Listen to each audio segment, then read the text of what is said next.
Today we're visiting with Margie and Dan Terpstra at their Shady Oaks Bird Sanctuary in Kirkwood. Good morning. Welcome everybody. It's good to have you here. We're in our Shady Oaks yard, our Shady Oaks Sanctuary. We're going on into our 25th year now, and it's been quite an amazing process. When we first looked at this yard, we came through the house and onto the deck, and it was May, the peak of spring migration, and the bird song was overwhelming. And it was because the birds were high in this canopy of oaks and cherries, hickories, elms, and they were feeding and singing and happy as could be. So we knew we had birds here from the very beginning. However, the woods were totally filled with honeysuckle and winter creeper euonymus. So we had a lot of work to do, we knew that. We also had a few trees in the front yard with a lot of lawn, and that became potential garden areas. And I think the second reason that we actually had so many birds here is that we had kind of a vernal wetland area. So it was naturally the lowest spot in the neighborhood, and birds were drawn to it for food and water. So that's what we started with. And in 2000, we added on this breakfast room, and in the process of doing that, several boulders were excavated, and the one was absolutely perfect to become a bubbler rock. And we'll show that to you in a couple minutes. Dan's going to get ready and show us the bubbler itself and how he came up with the idea. And it has brought in 122 species of birds for us so far.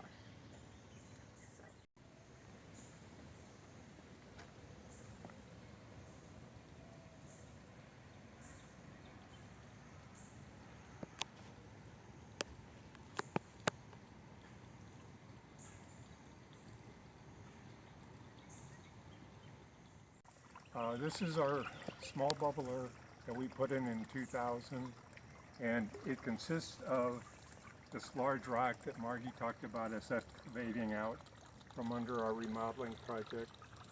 And what we've done is we put in this 100-gallon preform pond that then sits underneath the rock.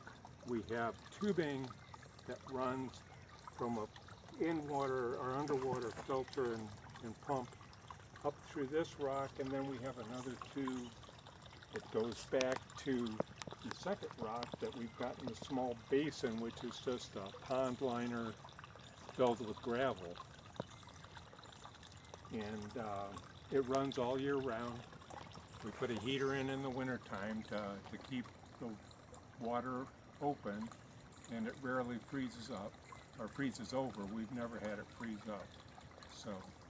And now I'd like to stop the pump and show you just what the filter and tubing looks like.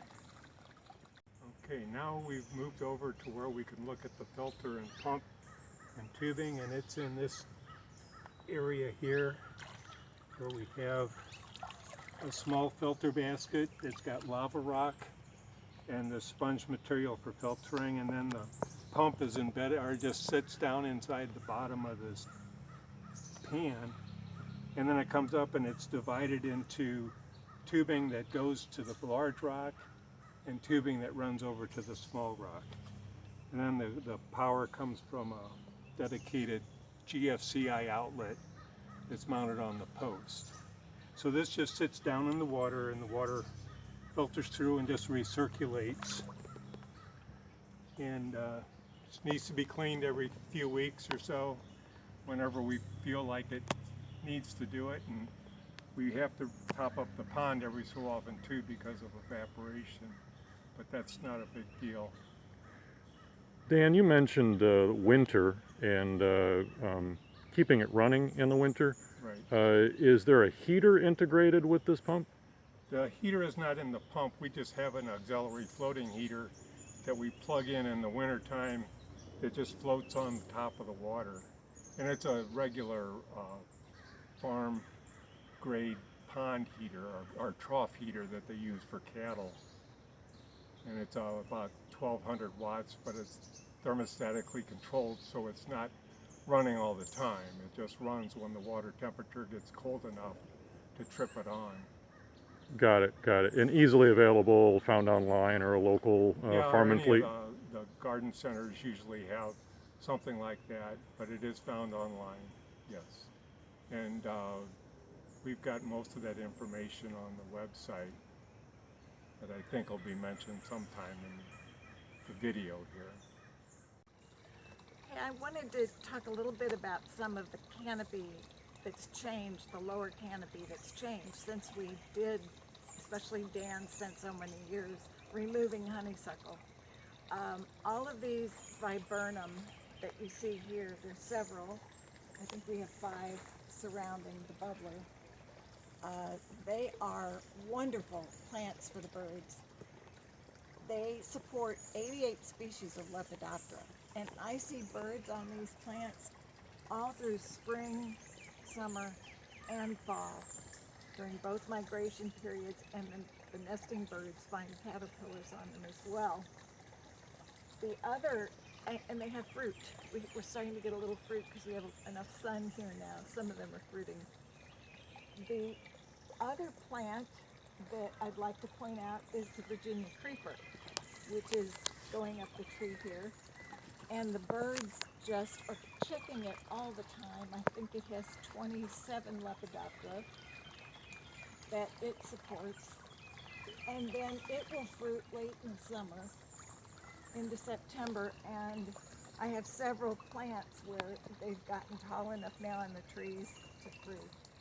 So I've had peewees, vireos, warblers, any number of species going after the fruit as well. And then back here, now the Virginia creeper and the viburnums are all volunteer. They were here once we removed the honeysuckle. These native hydrangea, the smooth hydrangea arborescens, we planted.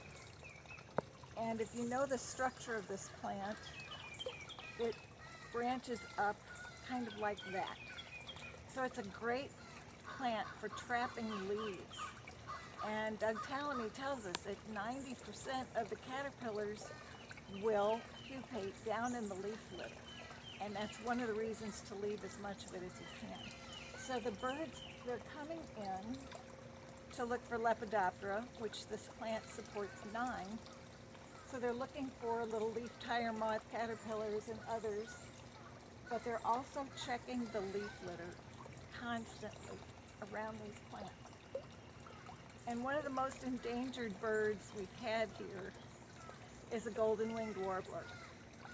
And back in 2016, the State of the Birds report came out, and every North American species was given a score.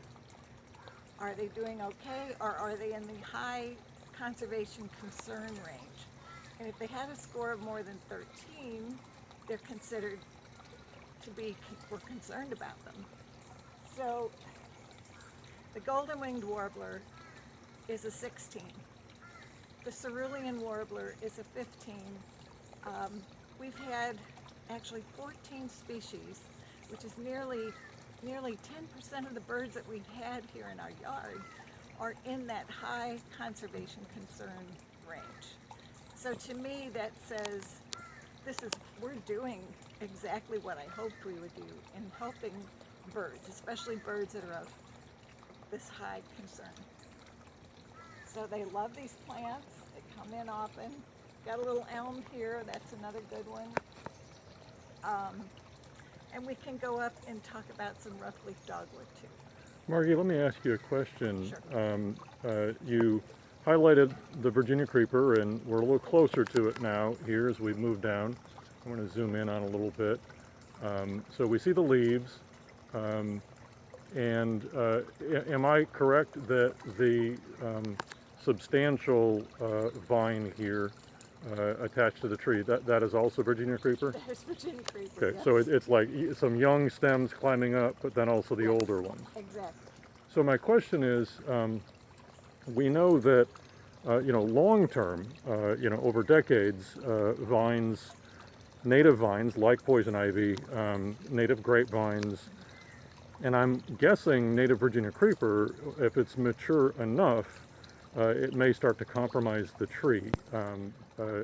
What are your thoughts on that here in your sanctuary? I keep it off of trees that I don't want it to climb on. It will creep. It's called creeper. It will creep just as well. So we let it operate as a ground cover. There's a maple in front. I noticed the other day it's starting to climb that one, so I'm going to keep it from doing that. This tree, I'm not too concerned about. It's not a specimen tree per se, so it's a good base tree for this plant to climb on.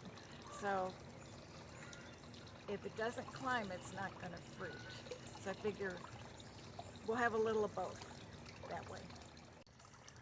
One thing I wanted to mention, particularly, we were talking about the bubbler and the fact that it attracts so many birds. The birds will work their way through the canopy, and I watch them as they circle around, and they're kind of checking out the bubbler from a distance, and then they use all the little shrubs and the trees to work their way down, and then they'll get closer by using these perches. They don't, as a rule, have great depth perception. So they want to get in close and be sure the water's not too deep for them. And I can always tell the birds that have been here before because they don't hesitate at all. They just jump right in. But the younger birds or the newer birds that may have come in with a flock, if the area is new to them, then they want to check it out and be sure it's safe. So they're constantly kind of circling around and landing on these other perches, and that's why I have so many. They're bird friendly, not necessarily human friendly for our feed as we try to work down here, but they are definitely bird friendly, and the birds use every single one that you see. Okay, another plant that we see a lot of bird activity on is this rough-leaf dogwood, and it supports 94 leps. It's a Cornus species related to the flowering dogwood, and it has berries that squirrels eat, birds of all manner come in to eat them, the bluebirds, catbirds, thrushes, cardinals. I photographed a number of species gobbling up these berries. It's a summer fruit, so it's giving them some energy post-breeding when they need that sugar buzz to kind of get that energy back. This looks like a pretty big plant. It's a volunteer, and it is big for the species. It's done well here. They do tend to sucker up, and I had one person write me, he was kind of complaining about that fact, so you do have to keep after them if you don't want it to do that. So it'll make a thicket of its Yes. own if left on its own. Exactly. And here we're not too worried about that. We do try, one thing I'd like to mention, we do try to keep the rule of minimal disturbance here. And what that means is if we're going to get in and do any work on the bubbler or with plants or putting plants in, we try and pick a time when the birds aren't very active, and we get in and get it done and get out.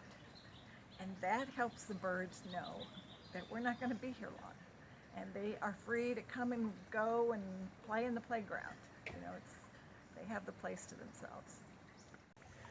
Mitch, another really simple water feature idea for anybody who doesn't have the wherewithal to dig a big hole and put in a bubbler pond like we did, is to put a dripper on a bird bath. And it can be as small as one like this and be effective. And a dripper unit, you can get them from online sources or other stores that supply bird supplies. But it's basically tubing that allows the water to drip into the bird bath. And it's hooked up to a spigot. And it doesn't require any electricity. And this year we have two of these. I can show you the other one in a minute.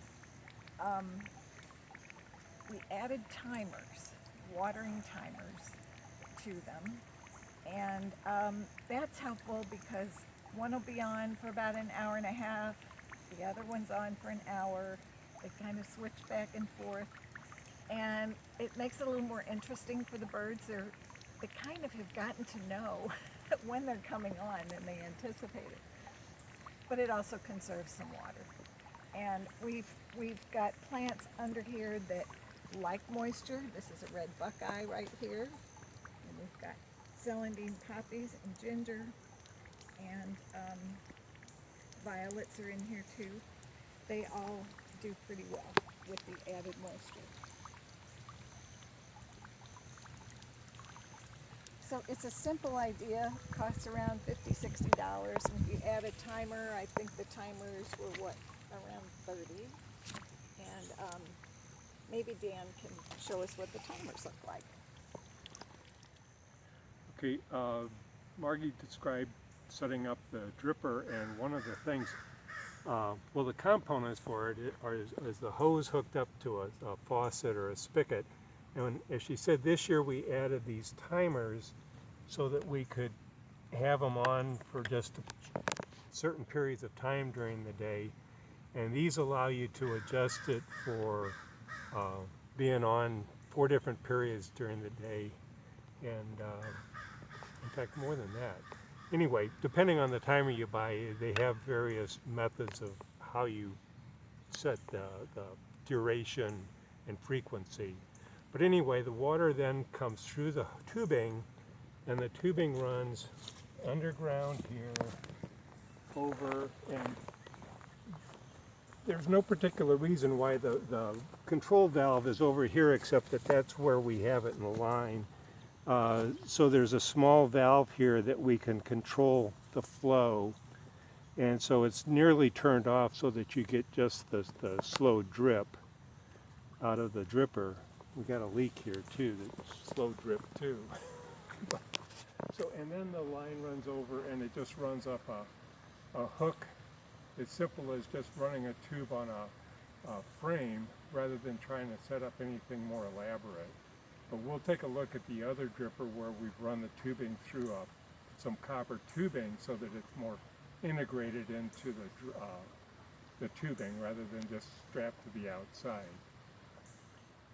Mitch, this is our second little dripper bath that we have. It's an old bird bath that we brought from the old house, and it's perched, sits on a log here. But again, it's the effect of that moving water and the sound of it that attracts the birds. And they hear it from quite a distance, and they see the motion of that with the light dancing on it, and it's just a huge factor for bringing birds into your yard.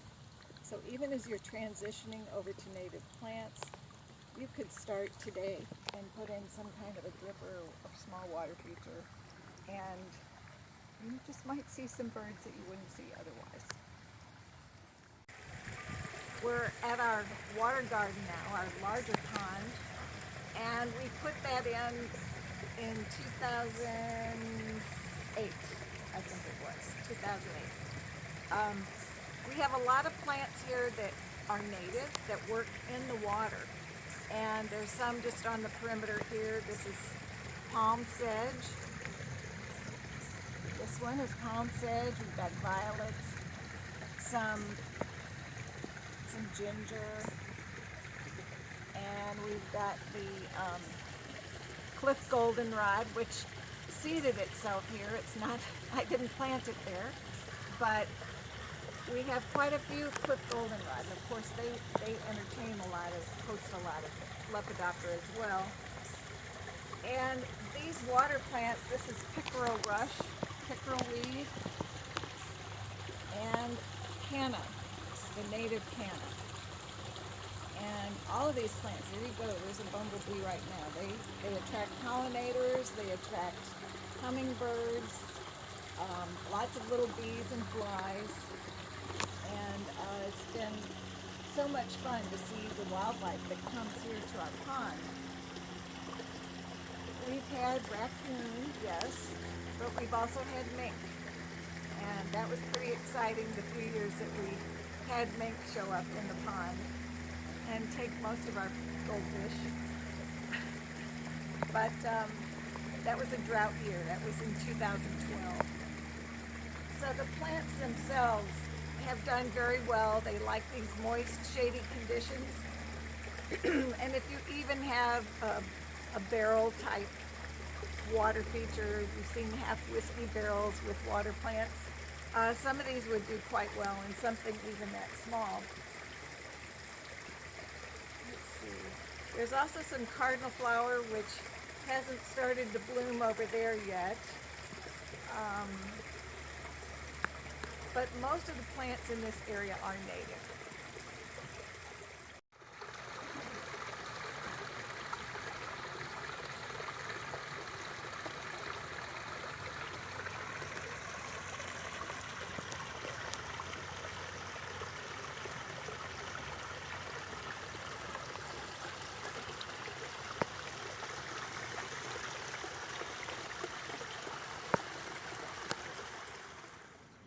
This is our copper fountain that we keep here on the deck, and it operates with a pump, just a recirculating pump, and so the water flows up into this top leaf and trickles down.